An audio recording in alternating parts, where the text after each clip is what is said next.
Supreme கோர்ட்டில் தேக்கமடைந்துள்ள வழக்குகளை விரைந்து விசாரிக்கும் வகையில் தலைமை நீதிபதி உட்பட மொத்த நீதிபதிகளின் எண்ணிக்கையை 38ஆக அதிகரிக்க பார்லிமெண்டில் சட்டத்திருத்தம் கொண்டுவரப்பட்டது. இதைத் தொடர்ந்து தமிழகத்தின் கோவை மாவட்டத்தைச் சேர்ந்த மூத்த வக்கீல் வி. மோகனா, பஞ்சாப் மற்றும் ஹரியானா உயர்நீதிமன்ற தலைமை நீதிபதி ஷகீல் நாகு, மும்பை உயர்நீதிமன்ற தலைமை நீதிபதி சந்திரசேகர், மத்திய பிரதேச உயர்நீதிமன்ற தலைமை நீதிபதி சஞ்சீவ் சச்தேவா, ஜம்மு காஷ்மீர் லடாக் உயர்நீதிமன்ற தலைமை நீதிபதி அருண் ஆகியோர் supreme court நீதிபதிகளாக நியமிக்கப்பட்டனர்.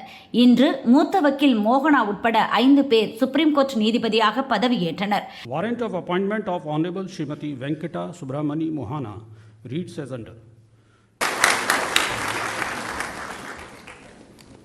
I, Venkata Subramani Mohana, having been appointed a judge of the Supreme Court of India, having been appointed a judge of the Supreme Court of India, do swear in the name of God do swear in the name of God that I will bear true faith and allegiance That to the I will- Constitution of India as by law established, that I will bear true faith and allegiance to the Constitution of India as by law established, that I will uphold the sovereignty and integrity of India, that I will uphold the sovereignty and integrity of India, that I will duly and faithfully and to the best of my ability, knowledge and judgment that I will duly and faithfully and to the best of my ability, knowledge and judgment perform the duties of my office without fear or favor, affection or ill will, perform the duties of my office without fear or favor, affection or ill will, and that I will uphold the Constitution and the laws. and that I will uphold the Constitution and the laws.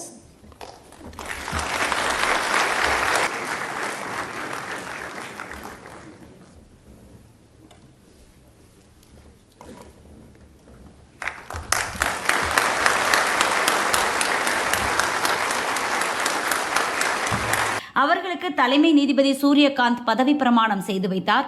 இதன் மூலம் supreme கோர்ட்டில் தலைமை நீதிபதி உட்பட மொத்தமுள்ள நீதிபதிகளின் எண்ணிக்கை 37ஆக அதிகரித்துள்ளது. சுப்ரீம் கோர்ட் நீதிபதியாக ஒருவர் பொறுப்பேற்க வேண்டும் என்றால் ஹைகோர்ட் நீதிபதியாக பல ஆண்டுகள் பணியாற்றிய அனுபவம் பெற்றிருக்க வேண்டும் என்பது மரபு. வக்கீலாக இருப்பவர் நேரடியாக சுப்ரீம் கோர்ட் நீதிபதியாவது என்பது மிகவும் அரிதானது. அந்த வகையில் கடந்த 1950 முதல் தற்போது வரை வெறும் 10 பேர் மட்டுமே வக்கீலாக இருந்து நேரடியாக சுப்ரீம் கோர்ட் நீதிபதியாக நியமிக்கப்பட்டுள்ளனர். அந்த வரிசையில் 11வது நீதிபதியாக மோகனாவும் இணைந்துள்ளார். தவிர பெண் நீதிபதி இந்து மல்ஹோத்ராவிற்கு பின் வக்கீலாக இருந்து நேரடியாக சுப்ரீம் கோர்ட் நீதிபதியாக உயர்ந்த 2வது பெண் என்ற பெருமையும் இவருக்கு கிடைத்துள்ளது. சுவாரஸ்யம் என்னவெனில், டெல்லியில் நீதிபதி இந்து மல்ஹோத்ரா வக்கீலாக இருந்தபோது அவரிடம் ஜூனியராக பணியாற்றியவர்தான் தற்போது நீதிபதியாக நியமிக்கப்பட்ட மோகனா.